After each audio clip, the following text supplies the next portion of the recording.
네, 5월 9일 장미 대선이 52일 앞으로 다가오면서 정치권의 움직임도 분주합니다. 민주당은 어제 두 번째 TV 토론회를 열었고 자유한국당과 국민의당은 본격적인 경선 레이스에 돌입했습니다. 네, 이 시간 장성호 건국대 교수, 최창렬 용인대 교수 두 분과 함께 자세한 정치권 소식 짚어보겠습니다. 어서 오십시오. 네, 안녕하세요. 네, 앞서 이제 기자 연결해서 전체적인 상황을 들어봤는데 오늘 그 국민의당 TV 토론회가 있었죠. 오늘 다른 정치 세력과 연대할지 여부를 놓고 충돌이 있었는데 어떻게 보셨습니까?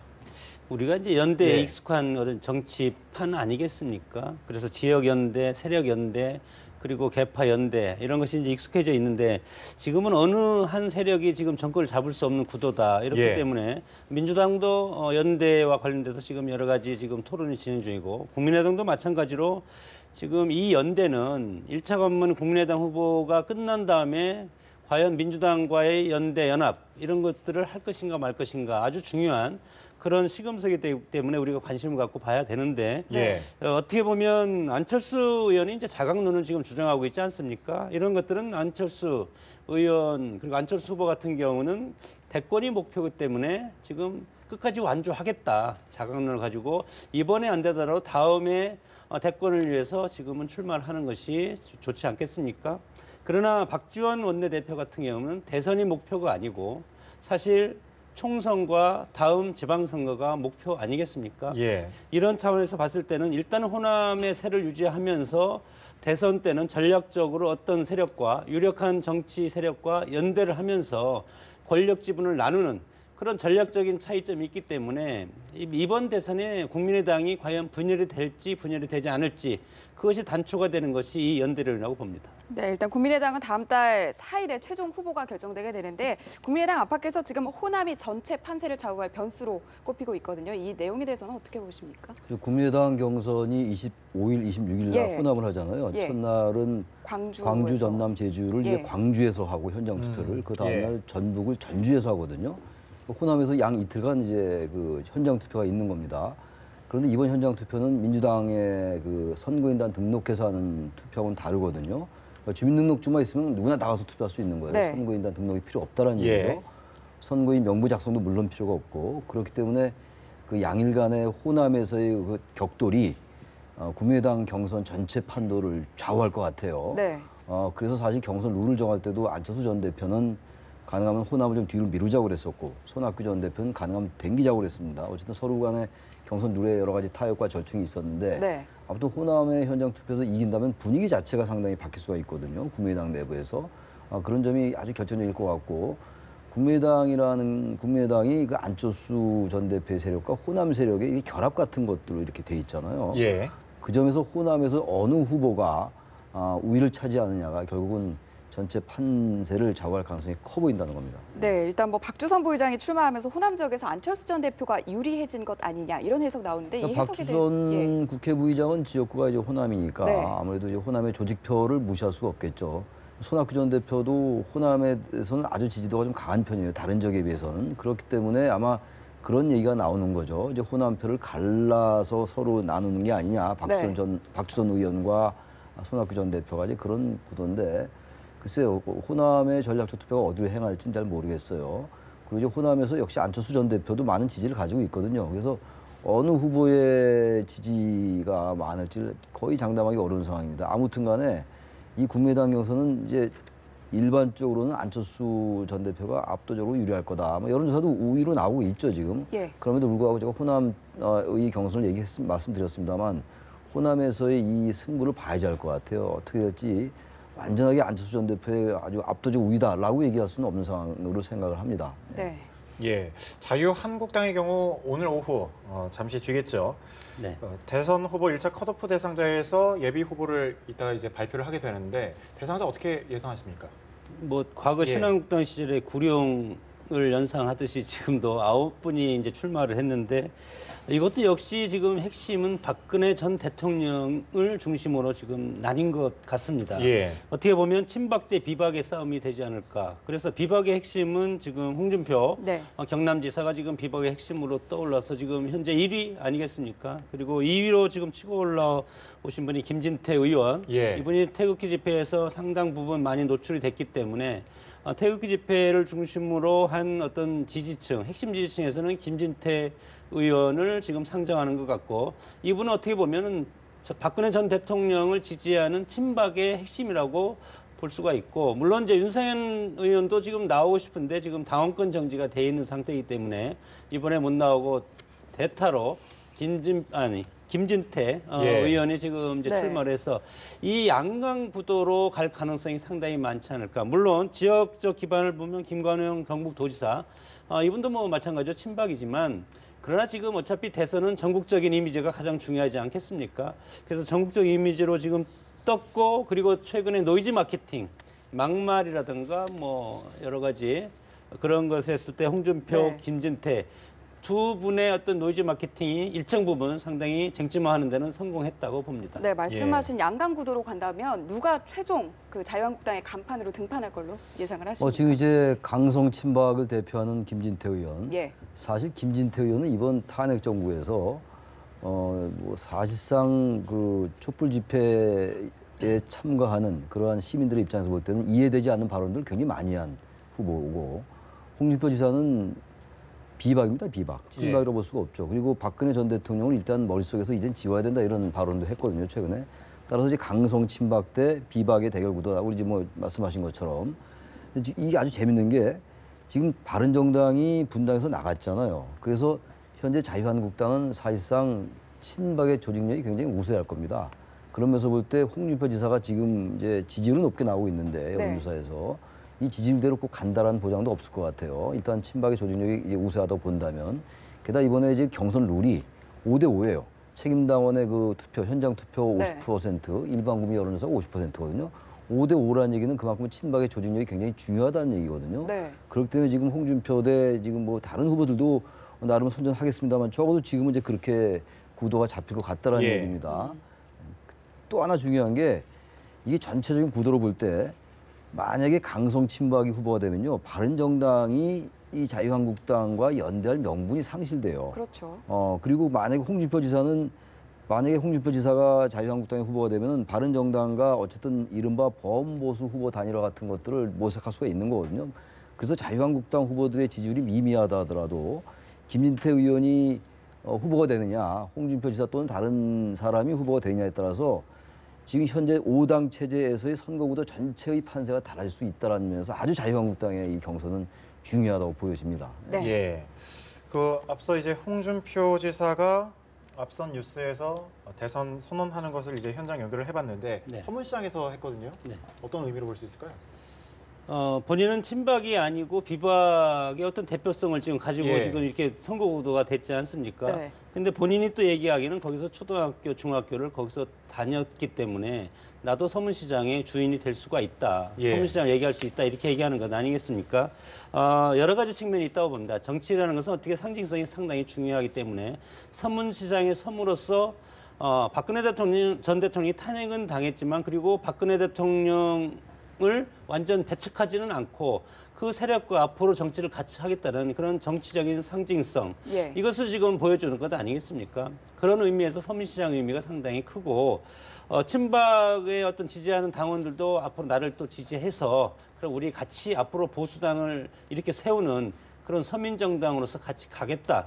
그런 어떤 시장이라는 것이 또 백화점과 다르게 서민들이 애환이 있는 네. 그런 장소 아니겠습니까?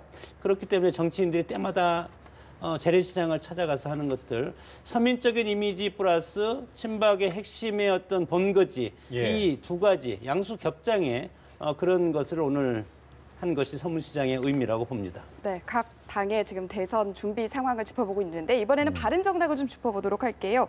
유승민, 남경필 2파전으로 치르게 되는데 지금 뭐 전반적으로 정책 역량이 가장 중요하겠지만 아무래도 김무성계의 표심이 가장 큰 변수가 될 것이다. 이렇게 나오고 있거든요. 어떻게 보세요?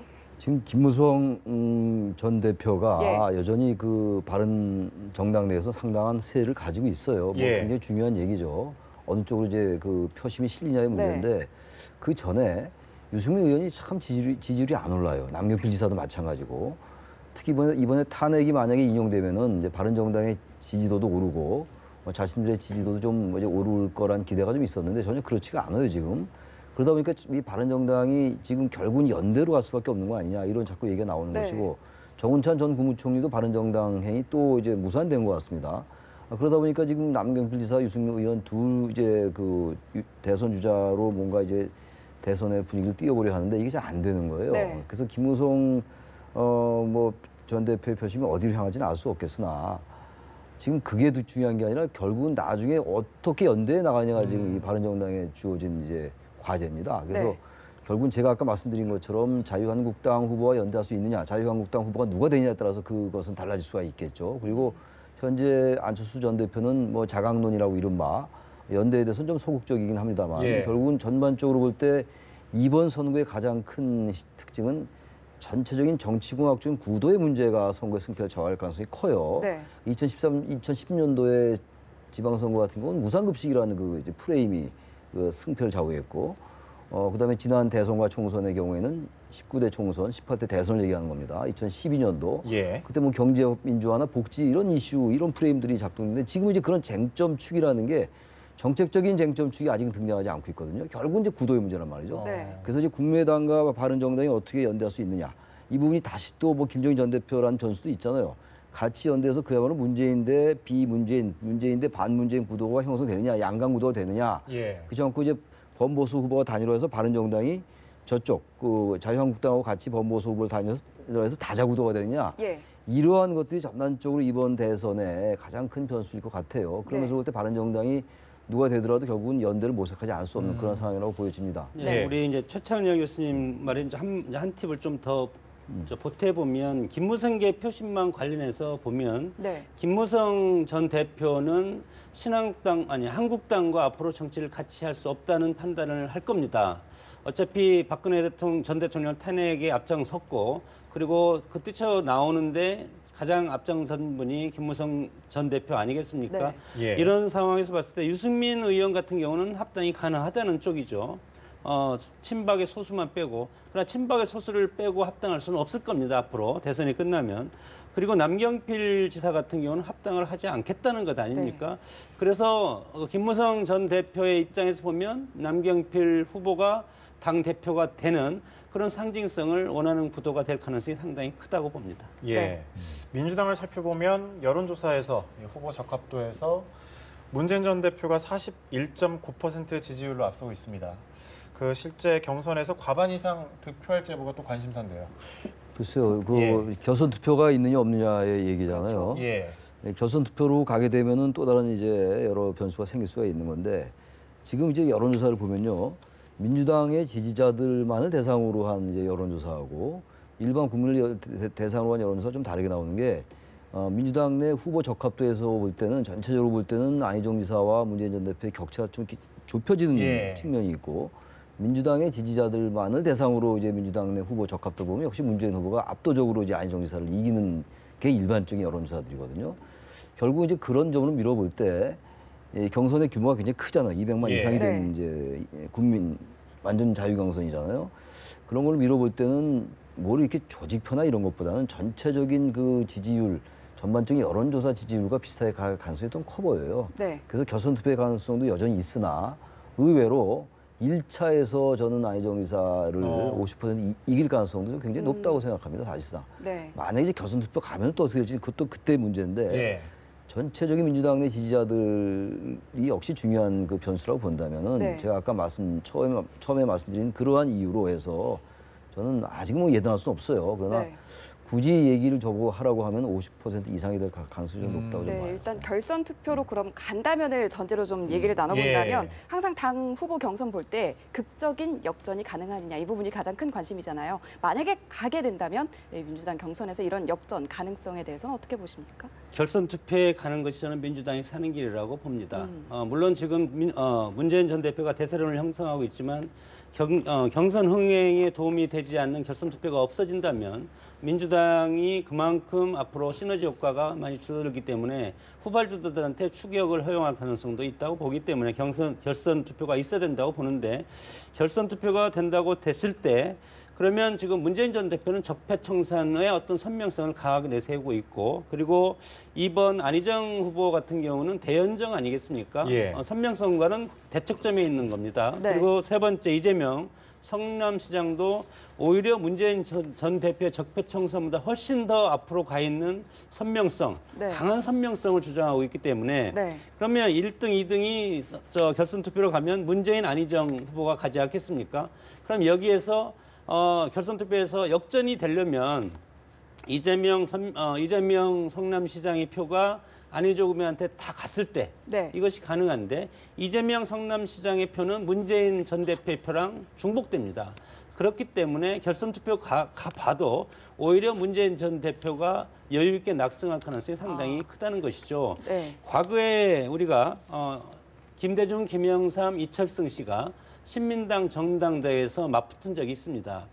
이것도 똑같은 건데 이때 당시에 1등이 YS 김영삼이고 2등이 김대중, 3등이 이철승이었습니다. 그래서 결선 투표를 김영삼과 김대중이 올라가서 김영삼 그때 당시에 후보는 이제 수락연설을 준비하고 있었는데 이철승 후보가 네. DJ 김대중 씨를 지시해서 2등 했던 김대중 씨가 역전에 성공해서 그때 당시에 이긴 그런 네. 경우가 있는데 그때 당시랑 지금이랑 차이가 다른 것이 지금은 이재명 지사와 문재인 전 대표는 선명성이라는 것에서 공유하는 부분이 있기 때문에 이 표는 안희정 후보한테 갈 가능성이 적다는 겁니다. 네, 그렇다면 예. 더 나아가서 만약에 안희정 지사가 떨어진다면 이 중도 표심은 어디로 향하게 될까요? 당 안쪽에 머물 것인지 바깥쪽으로 갈 것인지. 지금 이제 이번에 그 황교안 대행이 불출마 선언한 이후에 그 표의 이동을 좀 보면 우리가 이제 예. 미뤄 짐작할 수가 있겠죠. 네. 여론조사 결과, 그 직후에 나온 여론조사 결과를 보면은 홍준표 지사에게 제일 많이 갔어요. 30% 이상 갔고, 그다음에 안희정, 안철수 이런 순서로 갔거든요. 그러니까 그만큼 안희정 지사가 중도 보수층의 지지를 많이 받고 있다는 얘기거든요. 그러니까 황교안 대행을 지지했던 표는 이른바 이제 강성 보수표도 있지만 범보수, 중도 보수표도 같이 혼재돼 있었던 거 아니겠어요? 이제 그러한 것들이 분화됐던 거죠.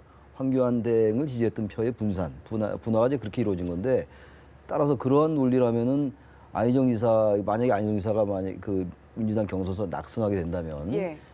경선 후보로 뽑히지 못한다면은 그 표는 이제 안철수 후보 쪽으로 갈 가능성이 크죠. 그리고 안철수 후보가 아니더라도 이제 우리가 이제 안철수 후보라고는 볼 수 없는 건 지금 아직은 국민의당 경선이 진행을 예. 할 것이기 때문에 함부로 예단하면 안 되겠죠. 어쨌든 국민의당 후보가 지금 안철수, 손학규, 박주선 이 세 명이잖아요. 네. 그다음 세 분은 완전하게 이쪽 무슨 민주당보다는 조금 이제 중도 보수를 많이 의식하는 이제 이러한 성향의 이제 후보들이기 때문에 국민의당에서 이제 경선에서 승리한 그런 주자로 갈 가능성이 많이 있다고 봐요. 이제 그런 것들이 아까 모두에 말씀드린 것처럼 전반적인 이 대선 구도의 판과 관련되는 거죠. 문재인 대 반문재인 구도가 될 것이냐, 저쪽에 범보수 대 민주당 대 비문회 이렇게 이제 3자 구도 또는 4자 구도가 될 것이냐가 이 선거의 승패를 좌우할 수 있다는 거거든요. 예. 그래서 아까 우리 장 교수님 말씀하신 것처럼 그러지 결선 투표에서 어떻게 되냐는 문제인데 네. 역시 결선 투표로 만약 간다 하더라도 예. 아까 굉장히 좋은 지적을 하신 것 같아요.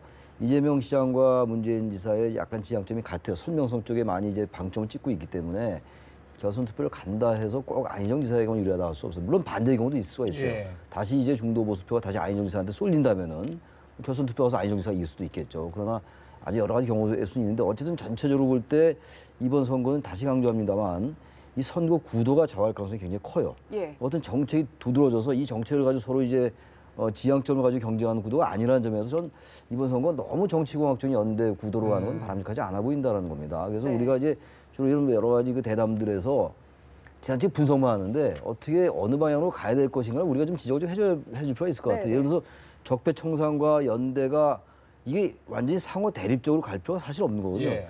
이른바 적폐가 너무 이제 말이 거치면 과거의 부조리를 청산하기 위해서는 정책 입법으로 해결해야 될 거 아니겠어요? 정책 입법을 하려면 협치를 해야 되는 것이 연대를 해야 되는 것이기 때문에 과거의 청산과 지금 사회 개혁에 대한 요구 이런 것들과 연대는 사실 상호 갈등적일 필요가 없어요. 지금은 적어도 이게 대단히 상호 갈등적인 것처럼 이제 주자들 간에 비치는데 네. 이런 부분들은 그 대선의 유력 주자들이 좀 상당히 관심을 가지고 너무 이걸 갈등적으로 볼 필요는 없다 이렇게 좀 생각을 합니다. 네. 알겠습니다. 이야기를 좀 넘어가 보도록 하죠. 박 전 대통령 검찰 소환 시기가 이제 사흘 정도 남았는데 뇌물 혐의 등 지금까지 혐의를 좀 부인하고 있습니다. 이번 소환 어떤 대응 시나리오를 좀 구상하고 있을까요? 진솔한 모습을 보여줘야 예. 된다고 생각을 할 것이고, 그리고 검찰을 자극해서는 안 된다는, 이제 검찰 조사 한 번 받으면 그다음에 법원으로 넘어가는 것 아니겠습니까? 그래서 검찰을 굳이 자극을 할 필요는 없다, 이런 전략을 세우지 않겠습니까? 그리고 네. 이제 뭐 기존의 여러 가지 헌법재판소에서 밝혔던 입장이라든가, 그리고 대국민 담화, 그리고 기자들과의 간담회, 그리고 기존의 여러 가지 채널을 통해서 한 대통령의 의견, 이것이 기존 입장을 고수할 가능성이 상당히 크고, 고수를 하면서 전략적으로 설득도 하고 그리고 당위성도 밝히고 예. 이런 어떤 수사의 어떤 기법을 도입해서 이제 검찰 조사에 응할 가능성이 상당히 크다고 봅니다. 네, 박 전 대통령에 대한 검찰의 수사가 조기 대선에 미칠 영향은 어떻게 보고 계십니까?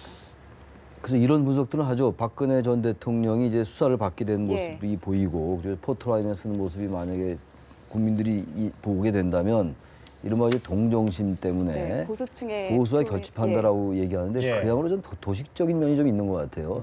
왜 제가 이 말씀드리냐면은 박근혜 전 대통령이 파면된 이후에, 헌재에서 탄핵이 인용된 이후에 승복해야 된다는 여론이 90% 이상으로 나오고 뭐 다들 알려진 사실이잖아요. 그리고 탄핵 전에도 대통령에 대한 탄핵 찬성이 더 많았어요. 거의 80% 내외였단 말이죠. 그렇기 때문에 대통령이 수사를 받고 포토라인에 쓴다고 해서 동정심이 유발돼서 보수와 결집한다? 이거 지나치게 그 과거식에 이거 좀 도식적인 분석 같아요. 그래서 저는 박근혜 전 대통령이 포토라인에 쓰고 수사를 받는 것, 전 대통령이, 박 전 대통령이 그렇게 된다고 해가지고 대선의 판도가 바뀌고 이럴 가능성은 상대적으로 낮다고 저는 생각합니다. 왜냐하면 오히려 뭐 그럴 가능성을 전혀 배제할 수는 없어요. 네. 뭐 동정심을 받을 수도 있고 강성 친박들에게는 더욱더 결집할 수 있는 계기가 될 수도 있지만, 반대로 이제 그런 모습을 진짜 국민들이 목도한다면은 네. 정말 바뀌어야 되겠구나. 우리 사회가 정말 이 쌓여진 이른바 정경유착이라든지 이런 게 너무 많았구나라고 인식하게 된다면 오히려 더 반대 결과도 나타날 수 있을 것 같아서, 어쨌든 결론적으로 뭐 보수가 결집한다, 이거는 예. 너무 합리적 보수를 너무 한편으로 보는 거 아닌가, 이런 생각도 좀 네, 듭니다. 대선에 미칠 영향성은 비교적 미미할 미미할 것이다라고 거다라고. 짚어주셨는데, 혹시 같은 예. 의견이시거나 다른 의견이시면 뭐 어떤- 약간은 뭐 다르다고 볼 수가 있는데, 일단은 보수적인 표는 그런 자극적인 모습이면 투표를 안 할 사람이 나올 효과가 있습니다. 5% 10% 정도 효과가 있기 때문에 지금 야권이 60% 70% 지금 파이가 커 있지 않습니까? 그러면 야권이 2명이냐 3명이냐. 그럴 때 보수는 저는 1명이 나온다고 봅니다. 결국은 이렇게 봤을 때 결국은 30%대 대통령이 나올 가능성도 있는 것 아니겠습니까? 그래서 그런 자극적인 모습이 5%의 투표 포기층, 투표를 포기한 보수층이 다시 그래도 나가서 찍어주자, 이런 심리를 발동할 가능성도 있기 때문에 네. 그런 것이 나중에 물론 뭐 문재인 전 대표의 어떤 대세론이 유지가 된다면 압도적인 나중에 대통령 선거에서 압승을 할 수가 있겠지만, 네. 그러나 이제 야권이 또 어떤 식으로 다시 2명이 나오냐 3명이 나오냐에 따라서 다르지 않겠습니까? 네. 그런 측면에서 미세한 변화는 있을 거라고 봅니다. 역시 네. 상황은 좀 지켜봐야 되는 것이겠죠.